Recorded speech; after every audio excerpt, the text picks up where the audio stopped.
บายดีพี่น้องถักทายสบายดีเด้อสบายดียามแรงจ้าเมื่อนี้หลานทรายมาไถนาไห้พี่น้อง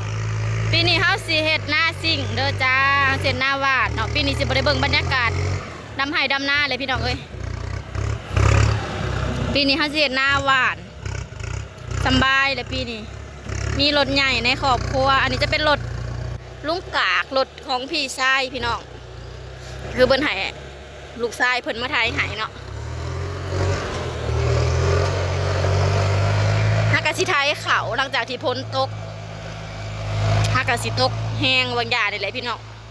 พ้นฟ้าไปเฮิงเติมเนาะจนว่าแห้งก็เติ้นสภาพก็คือแบบเบิ่งบ่อยากได้ปานใดพี่น้องเลย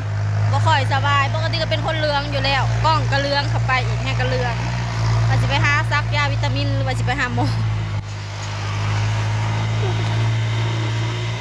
เด็กๆจะเอ๊ะสบายดีป่าลุงสวัสดีป้าลุงสวัสดีน้องสาวโลกสาวไหนนะสาวไหนาปีนี้เฮ็ดหน้าชิงเฮ็ดหน้าชิงหวานเอาจ้าไม่ดำแล้วบ่มีคนลุงขากโทรมาถามบางอย่างนี่ว่าถ้าอยู่อันพ่อใหญ่อยู่พ่อวะให้อันร้านชายมาไทยนาเราบอกโทรมาเราบอกให้เอาผัวพวกประเดี๋ยวเอาผัวนะเราว่ะโอ้ยว่ะจักแน่สิตอบ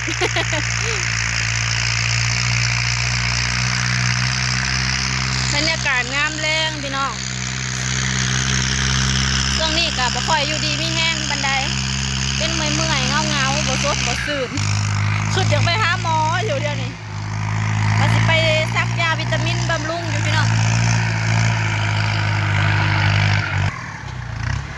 บรรยากาศขางทงหน้าก็สิเป็นสวนยางดามักแต่มุมนี่เลยพี่น้องเอ้ยทางลงสวนทางลงผ่านสวนเนาะเป็นคืออุโมงค์นี่แหละเป็นต้นไม้เลี้ยงสองภาคขางฝั่งนี้ก็จะเป็นสวนบางนาวเลยก็มีขอกไก่ลุงขาวอยู่แบบพอเพียงเลี้ยงเป็ดเลี้ยงไก่พี่น้องเอ้ยบ้านเฮาไก่ลุงขาวดอกลุงขาวโทรมาว่ามื้อแรงต้มไก่บ่เราอะขาไทยนาผัวคนว่าบ่มีไก่ได้นี่จะไก่ลุงขาวนาไห่เดียวไห่ใหญ่ไห่น้อยสองไปใส่ข้าวเจ้าอยู่ให้น้อยหนึ่งพี่น้องเอ้ยปีนี้ปีกายนี่ได้ข้าวเจ้าร้ายสอบเติบแต่ว่าผู้อยู่กินข้าวเจ้ากะเพิ่นบ่อยู่แล้วกะสิใส่เป็นข้าวเหนียวหลายๆกว่าไถหุดไว้พังเบิ่งจังมือได้แล้วจังสิได้หวานพี่น้องเอ้ย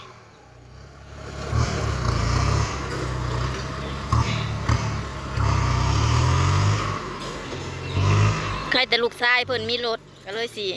ก็สิบ่ได้จ้างเนาะก็สิให้อยู่ค่าน้ำมูกน้ำมันคันเราสิเอา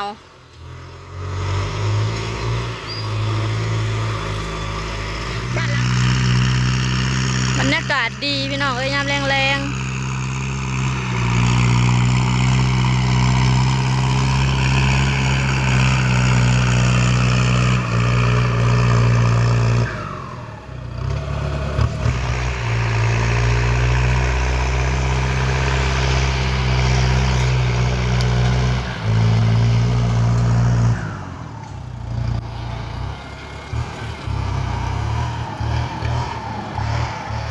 งัวเฮาก็สิบ่มีหญ้าเล่มได้บัดนี้ไถออกหมดเลยแต่ละมื้อก็ผูกน้ำให้นานี่ก็สิบ่มีหญ้ากินแล้วบัดนี้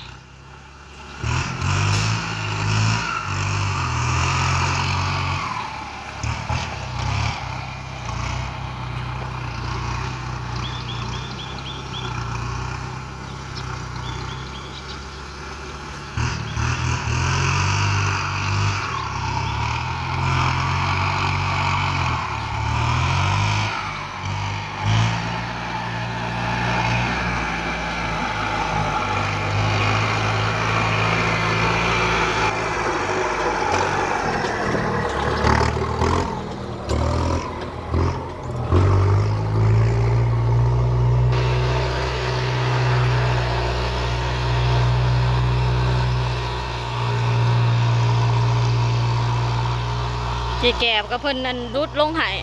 เถิกลงไห้จงไว้น้อยหนึ่งสิงามแห้งกระบอนกองขี่แกบนี่แหละพี่น้องเอ้ยแปลงดินไห้ร้านทรายว่าออกมาเบิ่งในเด้อว่าสิไทยนาหมดบ่ออกมาเราก็เลยมาเองจ้ะ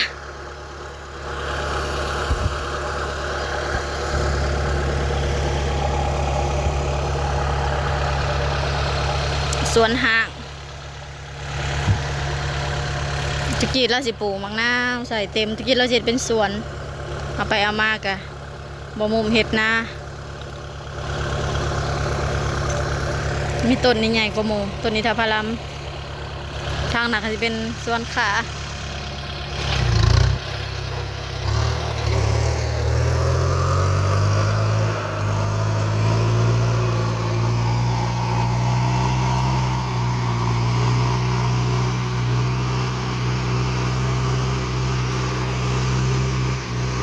หน้าสวน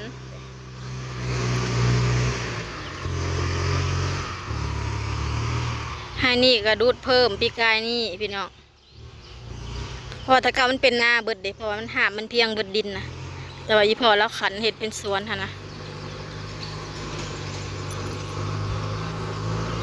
หน้าให้เดียวเห็ดทงเดียวนี่ได้พี่น้องจ้าเพราะได้กินเนาะก็มีอันหน้าอีกทงหนึ่งอยู่เป็นมูลของอีแม่แต่ว่าเขาบริเหตุให้ลุงขาวเห็ดมันมีคนเด้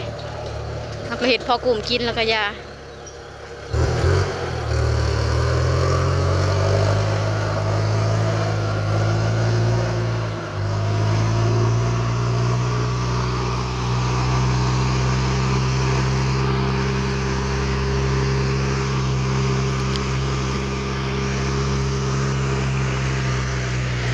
หน้าให้เดียวก็ประมาณ30กว่าสอบนี่แหละ30-40นี่แหละพี่น้องคนมันงามก็ได้พอได้กลุ่มกิน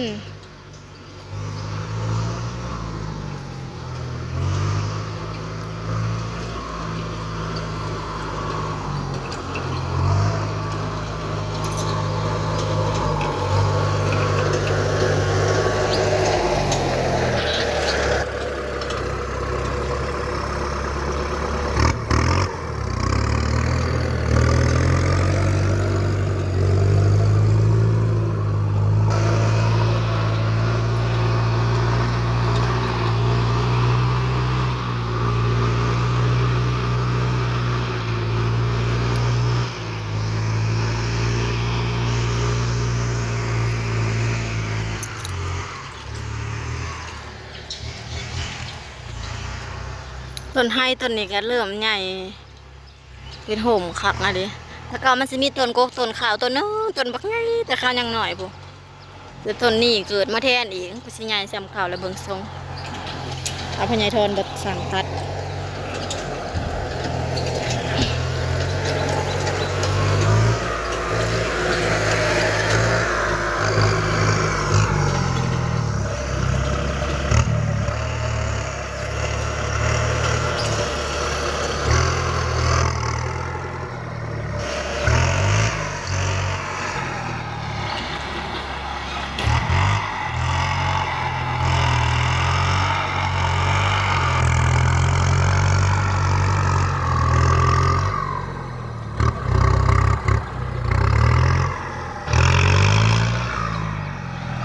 ตกมาปีนี้ก็น่าไผกับส่วนหลายมันมีแต่จ้างรถใหญ่ไทยพี่น้องเอ้ย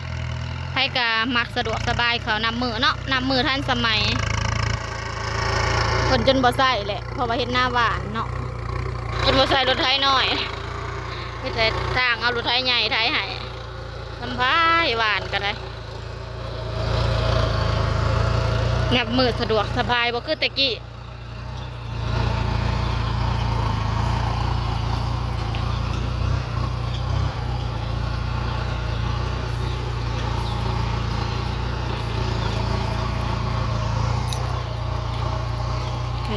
แล้วเลยเด้ค้างนี่ยังฟังนั่นบัดนี้ก็ให้น้อย2ให้แล้วหลานชายพ่อใหญ่ทอนจัดการให้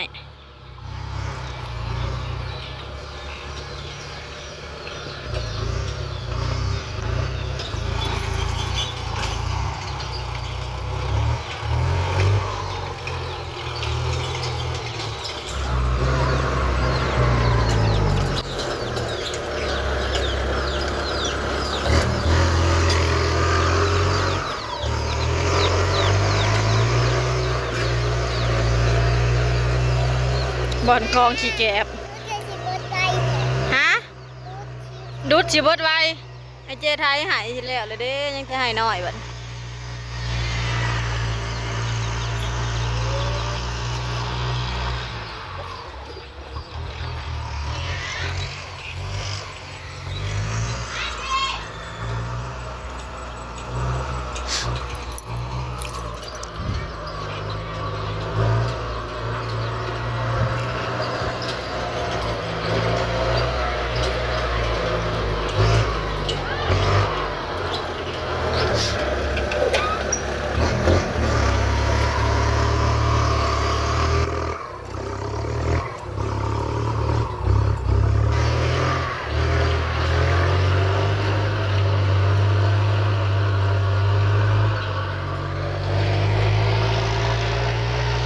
ลุงขาว